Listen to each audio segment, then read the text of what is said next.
वसुदेवसुतं देवं कंसचाणूरमर्दनं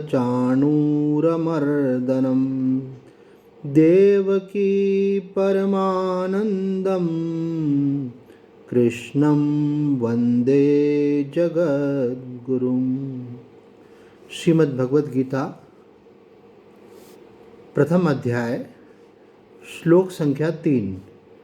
पश्यैतां पाण्डुपुत्राणाम्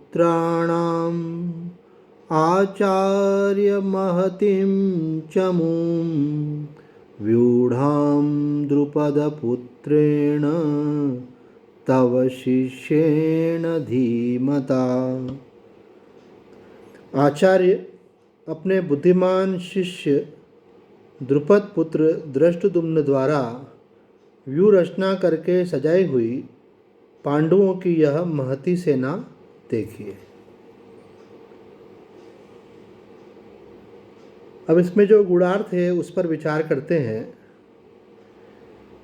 कि यहाँ दुर्योधन आचार्य को बोल रहा है कि देखिए, यह कोई शिष्टतापूर्ण आचरण नहीं है कि आप गुरु को मानो आदेश दे रहे हैं। और उसके मन में जो कुटिलता भरी हुई है वो उसके अनेक शब्दों से भी मालूम पड़ती है। वो कह रहा है कि ये जो धृष्टद्युम्न के द्वारा रक्षित जो सेना खड़ी है, क्योंकि सेनापति धृष्टद्युम्न है द्रुपद पुत्र, उसके लिए उन्होंने कहा कि ये बुद्धिमान है। इसलिए कहा क्योंकि उसका तो जन्म ही द्रोणाचार्य जी का वध करने के लिए हुआ था। उसी संकल्प से द्रुपद ने यज्ञ करके धृष्टद्युम्न को प्राप्त किया था। इसलिए वो तो बुद्धिमानी पूर्वक आपसे शिक्षा लेके चला गया और अब आज आपके ही सामने खड़ा है। और आपकी नासमझी देखिए कि आपने ऐसे व्यक्ति को शिक्षा दी जिसका जन्म ही आपके वध के लिए हुआ है। साथ ही उसके मन में ये भी था कि कहीं द्रोणाचार्य जी पांडवों को देखते हुए उस पक्ष की तरफ अपना झुकाव न करें, इसलिए वो यहाँ बोलता है द्रुपद पुत्रेण, क्योंकि द्रुपद के साथ उनका पुराना जो कटु अनुभव है उसको स्मरण करके द्वेष जगाने के लिए उन्होंने सीधे धृष्टद्युम्न नहीं कहकर के कहा द्रुपद पुत्रेण। घटना है कि एक बार द्रोणाचार्य जी बहुत अधिक आर्थिक संकट में थे। हालत ये थी कि उनके बेटे को, अश्वत्थामा को, उसकी माँ जो है वो दूध मांग रहा था, तो दूध ना होने से कुछ पानी में सफ़ेद घोल करके और बोल रही थी कि बेटा दूध पी ले। तो वो कह रहा था नहीं, ये दूध नहीं है।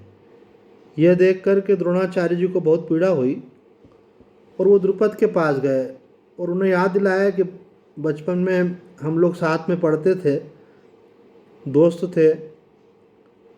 तब आपने कहा था कि मैं बड़ा होकर के अपना आधा राज्य तुझे दे दूँगा।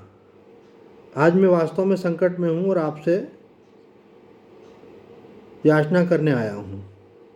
तो द्रुपद ने कहा बचपन की बातें कोई मानने योग्य होती हैं क्या? और उसका उपहास किया। बोले अरे ब्राह्मण, अगर तुझे कुछ आवश्यकता ही है तो मैं गाय दे देता हूँ ताकि तू अपने बच्चे को दूध पिला सके। और इस प्रकार से तिरस्कारपूर्ण व्यवहार किया तो द्रोणाचार्य जी के मन में वो द्वेष अंदर बैठ गया था। उसको जगाने के लिए मानो यहाँ दुर्योधन ये बात कह रहा है। और महती सेना कहने का अभिप्राय है कि भाई अगर आपने पूरी पुरुषार्थ के साथ और पूरी ऊर्जा के साथ अगर युद्ध नहीं किया तो ये सेना कोई साधारण नहीं है, ये महती सेना है। इस महती सेना को तभी हराया जा सकता है जब आप पूरी निष्ठा के साथ युद्ध करेंगे। इस प्रकार दुर्योधन ने चालाकी पूर्वक अपनी बात कही है। तो इस श्लोक से हमको यही शिक्षा मिलती है कि दुष्ट व्यक्ति अपना स्वभाव नहीं छोड़ता है, और वो चाहे आचार्य से बात करे, चाहे अपने माता पिता से बात करे, अथवा अन्य से व्यवहार करे, उसके उस व्यवहार में उसकी जो मनोवृत्ति है वो प्रतिलक्षित होती है। इसलिए संतों ने कहा है, तजोरे मन हरि विमुखन को संग, कि जो हरि से विमुख हैं, जो धर्म से विमुख हैं, ऐसे लोगों का संग छोड़ देने में ही भलाई होती है। उनको अगर हम सोचें कि हम प्रयास करके सुधार देंगे तो सूरदास जी कहते, सूरदास काली कामर पर चढ़त न दूजो रंग, तजोरे मन हरि विमुखन को संग। तो दुर्योधन उसी प्रकार के व्यक्ति हैं, और यह सब उनकी मनोवृत्ति से, उनकी वाणी के द्वारा झलक रहा है। तो आज इतना ही। ओम पूर्णमदः पूर्णमिदं पूर्णात् पूर्णमुदच्यते पूर्णस्य पूर्णमादाय पूर्णमेवावशिष्यते। ओम शांति शांति शांति।